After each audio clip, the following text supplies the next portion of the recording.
let's get growing. Not a very happy show today. We're going to be looking at a couple of pests that are becoming very prevalent in our area. We're here beside a boxwood hedge, and if you've got a boxwood hedge these days in southern Ontario, you might be noticing some problems. We noticed some issues with this one about 2 weeks ago, so we're kind of at the tail end of the first bit of damage now. As I looked at it a little closer, I realized we didn't just have one issue happening, we actually have two issues happening on this guy. The biggest one, and the one that we're getting a lot of questions about right now, is the box tree moth. This is a really devastating insect, or it's a moth that has caterpillars. It's a really devastating one for boxwoods.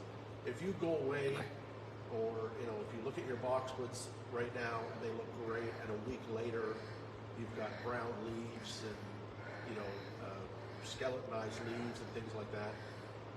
That is probably the box tree moth causing that. It's a relatively new pest for us.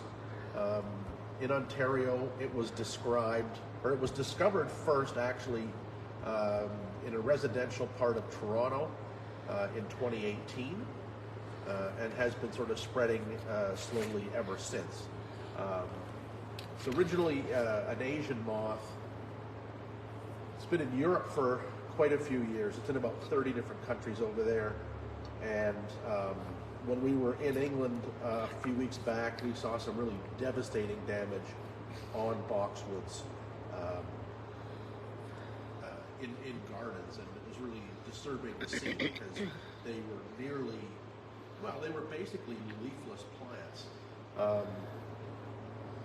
When I started looking at our blue boxwood hedges here, I realized they were having some problems, but not to the extent that some people are having the issues. So that made me look a little closer and realize we actually got two things going on here. So we'll talk about the box tree moth first.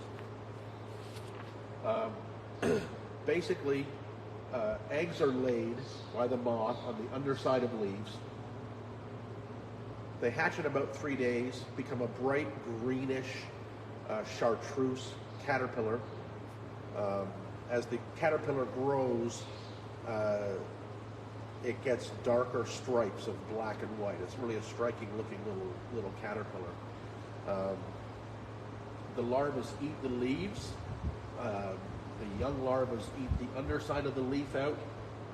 Older larvae will just eat the entire leaf, or actually just scoop everything out of the leaf, leaving a skeleton or just the edge of the leaf visible, giving the whole plant a very dead looking appearance. It could look and it could mimic what you might think is boxwood blight, but fortunately for us, it's a much rarer disease for us, and it's caused by a fungus. So we're not going to talk about boxwood blight today.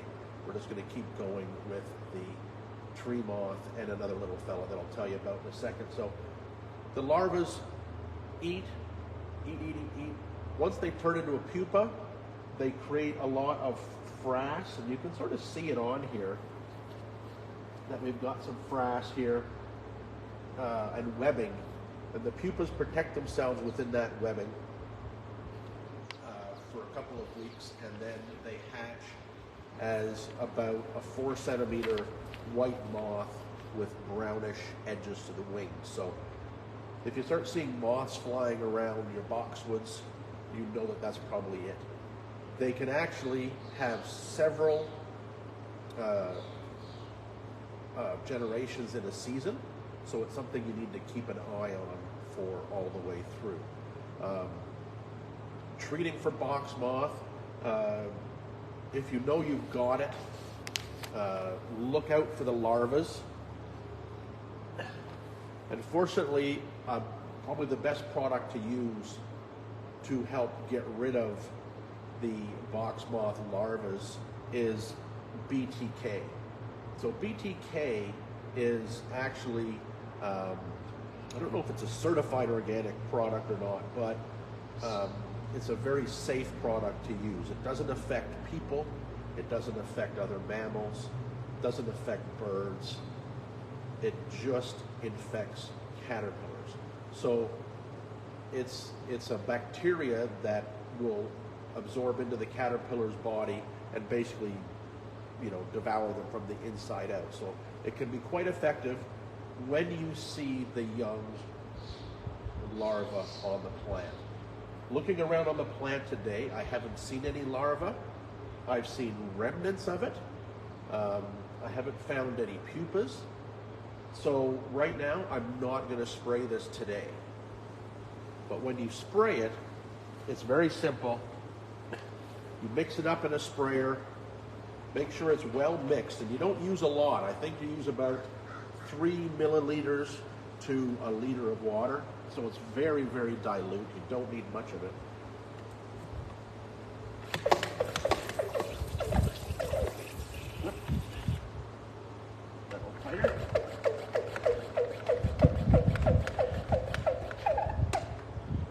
Pump it up, and then we spray to cover.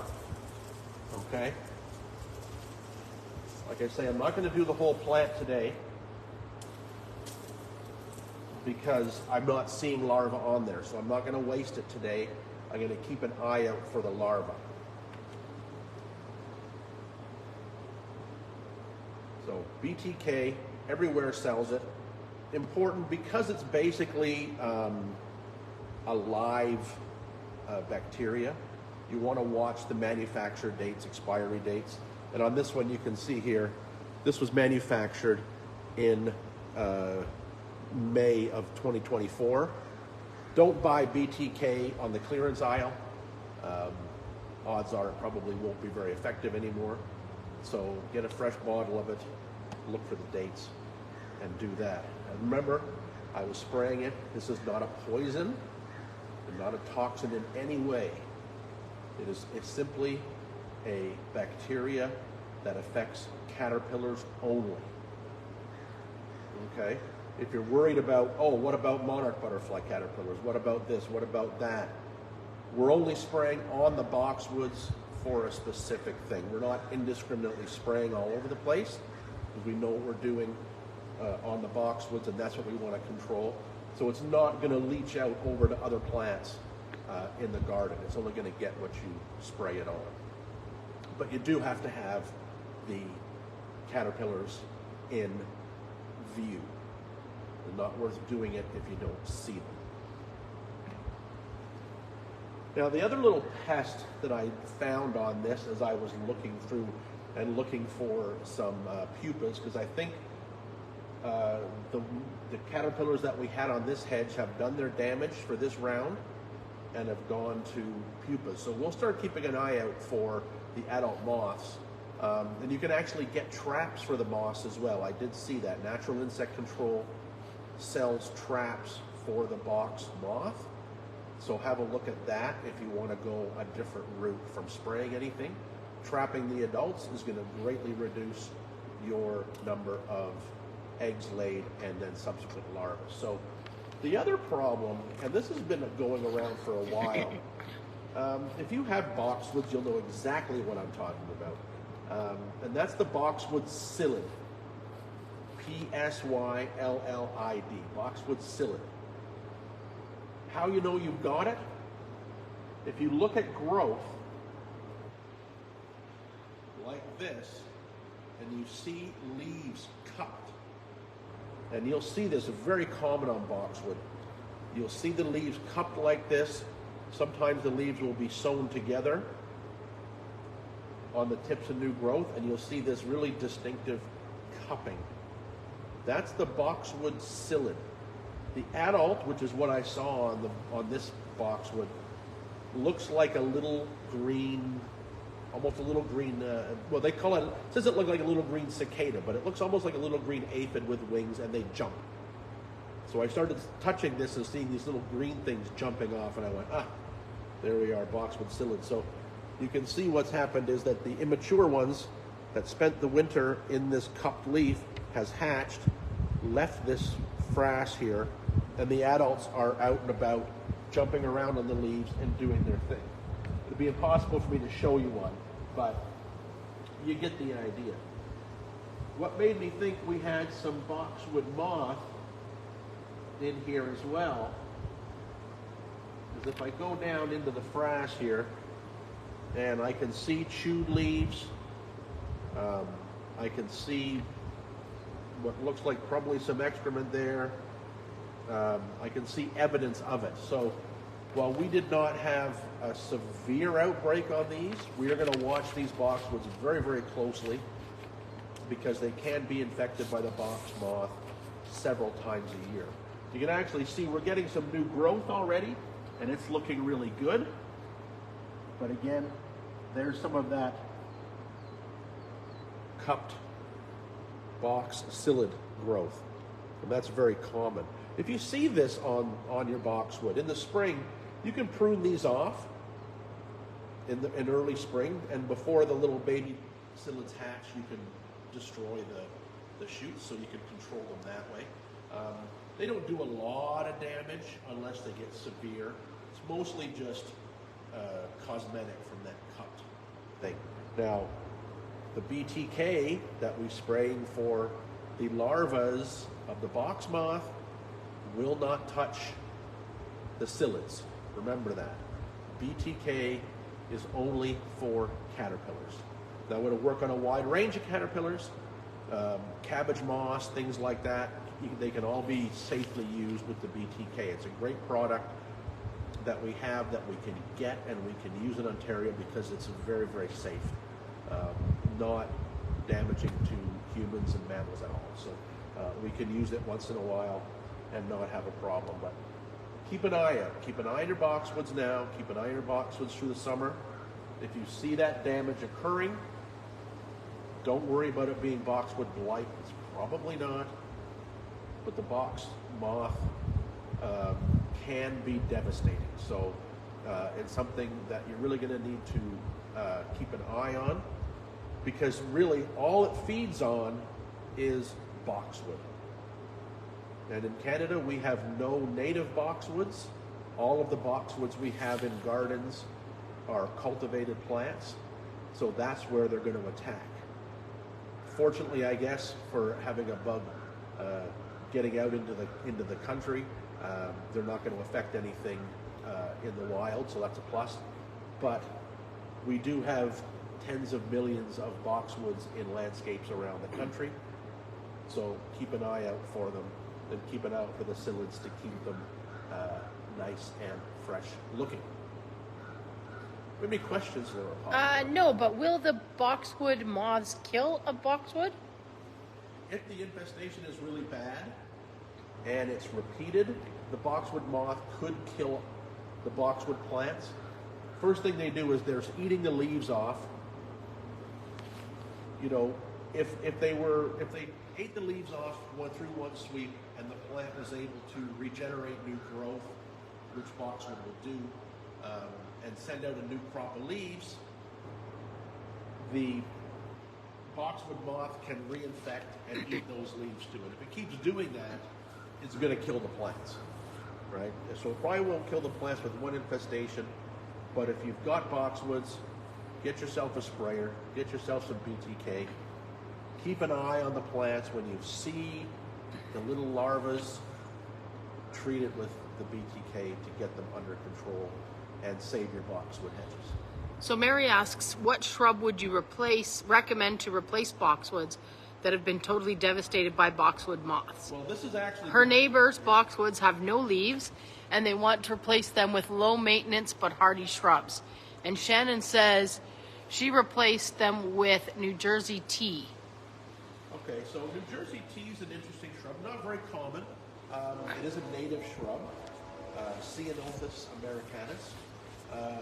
So that would be one that I haven't tried, but certainly could be.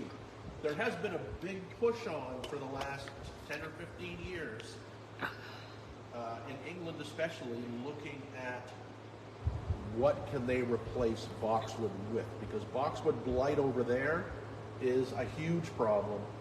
And you can imagine all the old castles and things that have boxwood hedge parterres and topiaries and things like that, they're really looking hard to find replacements. The New Jersey tea is one I hadn't heard of. Sounds like it might be worth looking into. Probably the best one right now is look at yews. Yews, I think, are probably going to be our go-to plant. Some varieties get quite large, some don't. Some are spreading in habit, some are upright and narrow in habit.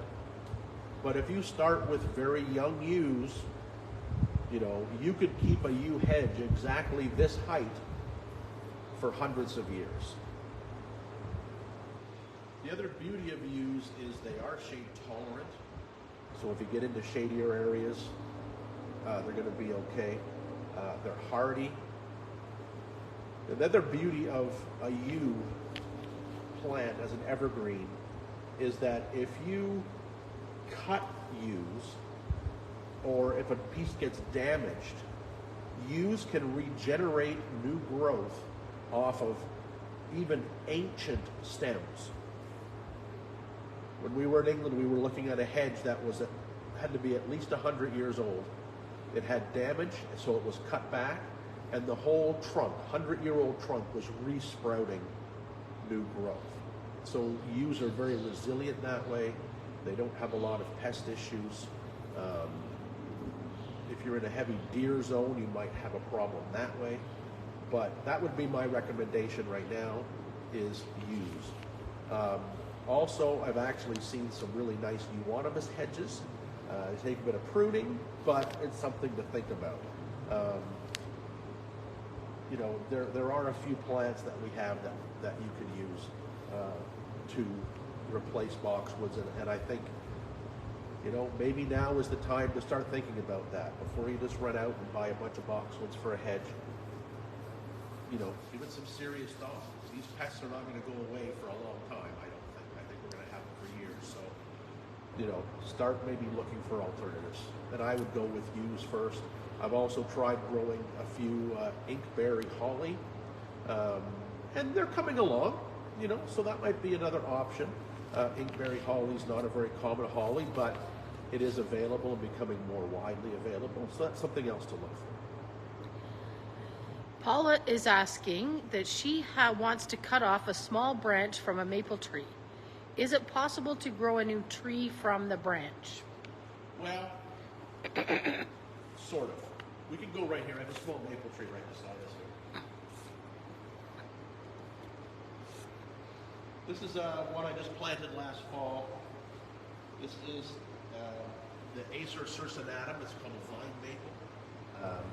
It's sort of a West Coast version of a West Coast Canadian version of a Japanese maple. Sort of has that big leaf like the full moon maples. Quite attractive. Maples don't root well from cuttings. Okay, it's not impossible, but they don't root well. And one of the things that I did find out actually just recently, when we went actually to the Chelsea Flower Show, there was a display from a maple nursery, and they were talking about that. When a maple does form roots, if a cutting does form roots, the root system that cutting forms is very weak. So how maples are produced would be either by seed, and this one was probably grown from seed, being this great species of vine maple, or they're grafted. And grafting is taking a small piece of the branch, the bud, and grafting it onto another maple's roots. That's commonly how maples are done. Now, what you could do with a maple if you wanted to do a cutting would be to try air layering a piece of the stem. If you air layer it, if you air layered it here by peeling the bark off, wrapping it in sphagnum moss, sealing it up and just leaving it there, often roots will be formed in that spot, then the piece could be removed and planted somewhere else. I don't know if the root system will be good and strong, but that's how it could be done. I don't know if you had a low branch close to the ground, you could maybe try layering it in the ground. I don't know if that would work or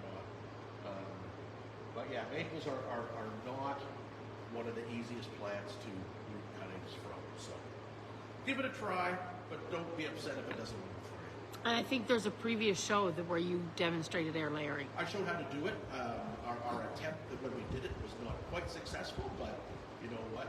The technique is there. The technique is what the technique is. Yes, absolutely. Do you have any other questions? I think that is, what zone are you in? I'm in zone 5. What zone are we in? Well, we're in Uxbridge. Uxbridge is probably, if you looked at a map, it would say zone 5. We are on top of the Oak Ridges moraine in our garden, so we're at a very, very high point in Ontario. We're actually about 200 meters above the city of Toronto in our elevation. So that often puts us in even some zone 4 winters. Can be problematic that way sometimes. Where I am today, I'm in a nice sheltered courtyard in Newmarket, which is probably a zone 6-ish, maybe, might even be a bit warmer. We're really going to try to push some plants in this little courtyard. We're creating a garden here. Last year we planted the vine maple, which you'd probably see rated at about a zone 6. We planted a beautiful butterfly Japanese maple, which is about a zone 6er as well. Now our winter was very mild, so these plants thrived and came through spectacularly well. We'll see what they do in a harsher winter, but this is a very secluded, tight little courtyard that we're creating this garden in. So I'm sure we'll be back to it over the course of the year, talking about different things that are going on in here. We have a lot of sunny walls, we have shady walls, we have gardens that get almost no sun, gardens that get lots of sun. So we got lots of different situations to work with. So we'll be creating a little beautiful garden in here, and you'll be seeing this spot on shows in the future as well. Rosalind's hydrangeas have leaves that are curling up. Okay, so if you have Annabelle hydrangeas particularly, and you have the new leaves that are cupped and tight together like this, then you've got a little friend inside those leaves. You've got a little caterpillar that wants to eat the flower buds. And what they do is they take those top 2 leaves and they sort of basically sew them together with their webbing. And inside, if you peel them open, inside you'll see a little caterpillar, and he'll be happily munching away on the flower buds that are forming for your hydrangea. Are they super dangerous? Not really. If you don't want them, you know what? Easiest thing to do, just go around your hydrangeas and peel open those leaves, and you'll see a little caterpillar in there. I don't even bother leaving them, getting rid of the caterpillar. I just open them up and birds will come and get him. He's just got his protective cupped leaves. So if you're seeing that on the Annabelle hydrangeas, that's what it is. I forget his name at the moment, but that's exactly what's happening, similar to what our little psyllid caterpillar does on the boxwoods. Betty would like to know, what zone is Oshawa by the lake? Oshawa by the lake, probably, especially in our new zone map. So our zone map that we've had for many years has recently been updated. We know that our winters are getting milder. We're not getting as much snow cover. Lots of those different factors are taken into account for the Canadian zone maps. I would say Oshawa near the lake is probably a pretty solid 6B. Some parts of Toronto, if you look at it closely, are into like a zone 7 situation even. So we are a lot milder than we used to be. But you still need to be prepared for that one traditional Canadian winter all the time. So even though while we're in a 6B zone in Oshawa now, if you're looking at plants, trees and shrubs specifically, still be looking at maybe zone 5 or less. That way you're assured that any winter we happen to get, isn't going to kill kill off those trees. If you've got a sheltered spot that you know is milder, if you've got a microclimate that you're familiar with, yeah, try something a little more exotic in there, and you might be amazed at how well some of these things do. So, yeah, I would say about 6B now for South Oshawa for sure.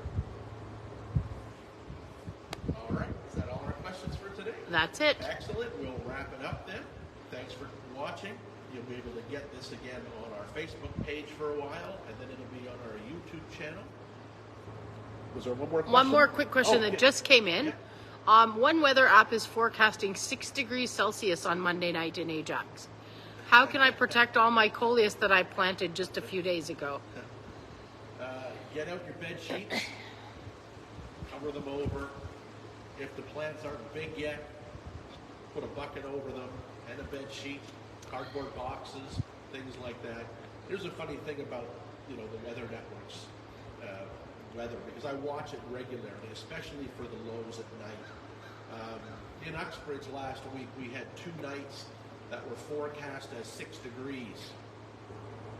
Our actual low at the greenhouse was 3.5. So that can be really tough on plants that don't like those chills. Coleus, for example, sweet potatoes, basil, peppers, tomatoes, all those things. If you're going down into single digits, you might want to consider throwing some protection over them just in case. Those cold temperatures, while it might not actually harm the plant visibly, it can certainly stunt their growth. So, I'd be prepared to maybe cover over some of those things if you're going to go down into single digits. That's it. All right, we'll wrap it up there. We'll see you next time.